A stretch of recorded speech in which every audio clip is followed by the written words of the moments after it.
Setiap hari kita dijejali dengan berita COVID-19. Tidak ada berita lain selain berita-berita yang mengerikan. Dan setiap hari kita mulai merasa takut. Bisakah ini cepat berakhir? Memang masalah COVID akhirnya merambak tidak hanya kehilangan pekerjaan, tidak hanya kehilangan penghasilan, tetapi yang lebih mengerikan adalah membuat anak-anak, orang dewasa, dan terutama orang lanjut usia cemas, takut apa yang akan terjadi, apa yang akan menimpa diri saya. Nah, kita tidak bisa menyetop berita tersebut. Dan agar kita semua jangan terkena dampak terutama dalam masalah mental. Maukah kita belajar dari kasus-kasus yang sudah mulai muncul sekarang? Setiap hari sekarang saya ditelepon oleh pasien-pasien saya yang mulai merasa cemas, merasa takut, seakan-akan COVID-19 itu masuk ke dalam kerongkongannya, masuk ke dalam matanya, dan masuk ke dalam tubuhnya.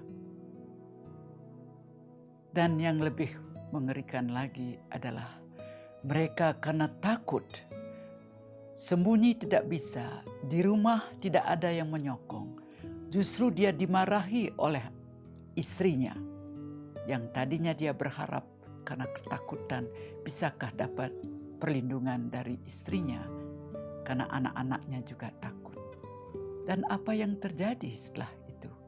Dia kemudian ingin lari, kemudian menari, kemudian mau masukkan dirinya ke laut. Dan akhirnya dia menelpon saya. Apa yang perlu saya lakukan? Saya takut, saya dikejar. Nah, ini baru satu kasus. Kasus-kasus lainnya banyak seperti itu.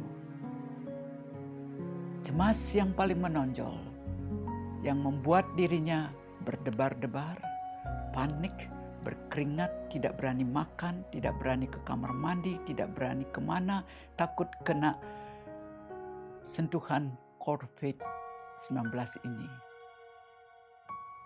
Memang dengan kita menganjurkan cuci tangan dengan sabun, pakai disinfektan, dan kemudian buat jarak dengan orang lain, pakai masker.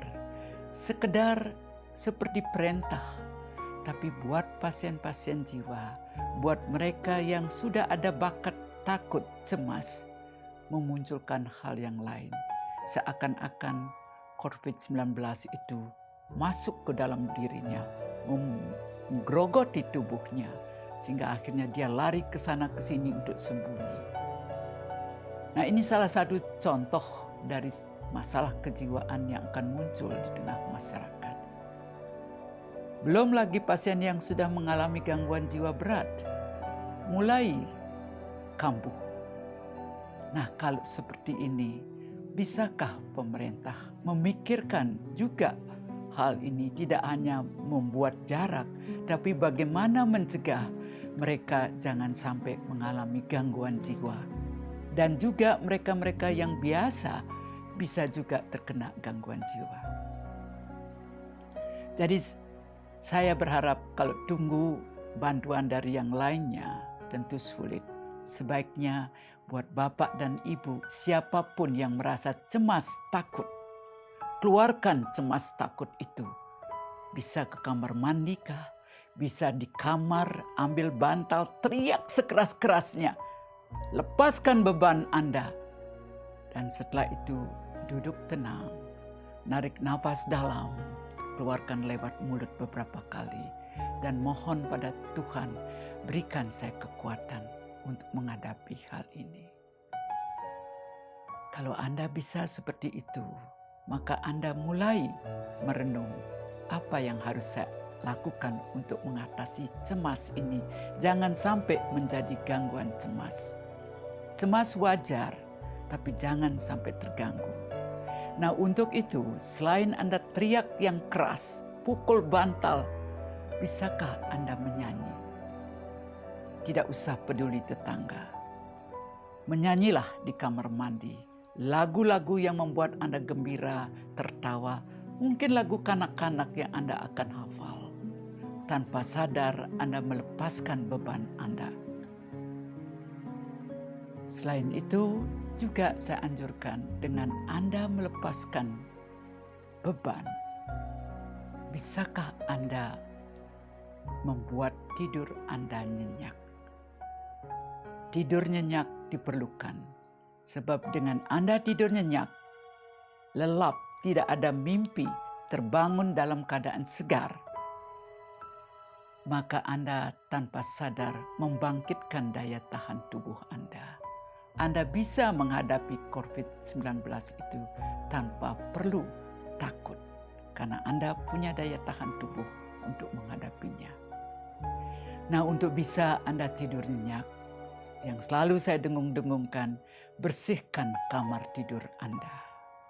Spray ganti setiap minggu, kasur dijemur, dan kemudian baju-baju yang ada di kamar keluarkan.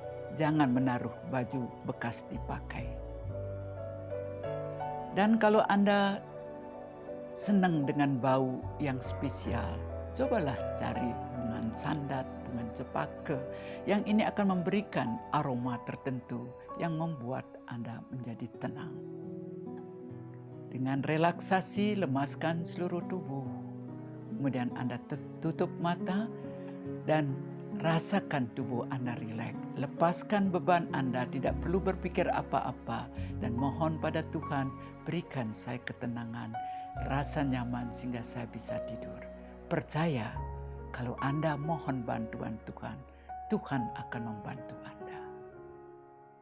Dengan Anda tidur nyenyak, jangan berhitung berapa jam. 1 jam pun kalau Anda bisa tidur nyenyak, Anda akan segar dan bisa mengatasi rasa cemas ini tidak bertambah berat. Tetapi kalau Anda sudah melakukan seperti ini, tetap merasa cemas, seperti ada ketakutan, seperti Anda melihat bayangan yang akan mencengkeram Anda dan lain-lainnya, segera datang ke psikiater. Minta bantuan. Anda perlu obat saat ini. Tidak cukup hanya berdoa saja. Anda memerlukan bantuan agar bisa tidur nyenyak. Dengan tidur nyenyak, pikiran Anda kembali normal. Mulai berpikir, ini hanyalah ujian Tuhan. Saya harus bisa menghadapinya. Cara lain adalah, bisakah Anda jalan di tempat, lari-lari kalau tidak boleh keluar, di rumah saja. Atau nyanyi, berlari sama anak atau dengan cucu, sehingga ada gerakan tubuh. Dengan demikian juga bisa mengatasi rasa cemas itu.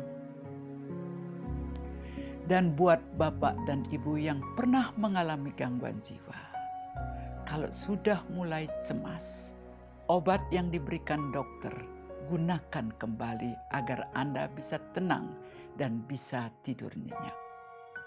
Tetapi kalau belum bisa, secepatnya kontak dokter yang merawat Anda, bisa lewat telepon, bisa lewat bagian psikiatri, atau lewat dokter-dokter psikiater yang Anda kenal. Mereka siap membantu Anda. Tetapi yang paling berat adalah kalau Anda sekarang harus memakai obat. Banyak pasien yang mengatakan, saya tidak punya uang. Kemana saya harus dapatkan obat ini? Nah, karena itu saya mohon pada pemerintah, tolong sediakan obat-obat untuk mereka yang mengalami cemas, yang mengalami gangguan jiwa kembali, karena banyak obat tidak tersedia sekarang. Bantu mereka. Tanpa Anda membantunya, maka akan bertambah banyak orang mengalami gangguan jiwa. Kita akan menghadapi segala macam kekurangan uang untuk membeli makanan, kehilangan pekerjaan, kehilangan waktu untuk membantu orang lain, dan sekarang muncul lagi gangguan jiwa yang akan membahayakan diri kita sendiri, keluarga kita, ataupun masyarakat lainnya. Kami dari Suryani Institute for Mental Health siap untuk membantu Anda lewat telepon, tetapi untuk membiayai obat tentu kami tidak mungkin. Nah, untuk itulah kami berharap pemerintah maukah membantu gerakan kami, membantu mereka yang tidak punya uang untuk bisa membeli obat, karena sekarang mereka memerlukan bantuan pemerintah. Dengan kita bekerja sama, dengan kita saling menghargai demi untuk masyarakat tenang, pemerintah tidak perlu khawatir. Bantu gerakan-gerakan yang untuk menenangkan pasien, sehingga pasien jiwa tidak bertambah, tetapi mereka justru bisa menghadapinya dengan tenang. COVID-19 buat mereka adalah ujian, dan COVID-19 ini membuat mereka untuk berani dan mampu mengatasi gangguannya sehingga tidak kambuh lagi.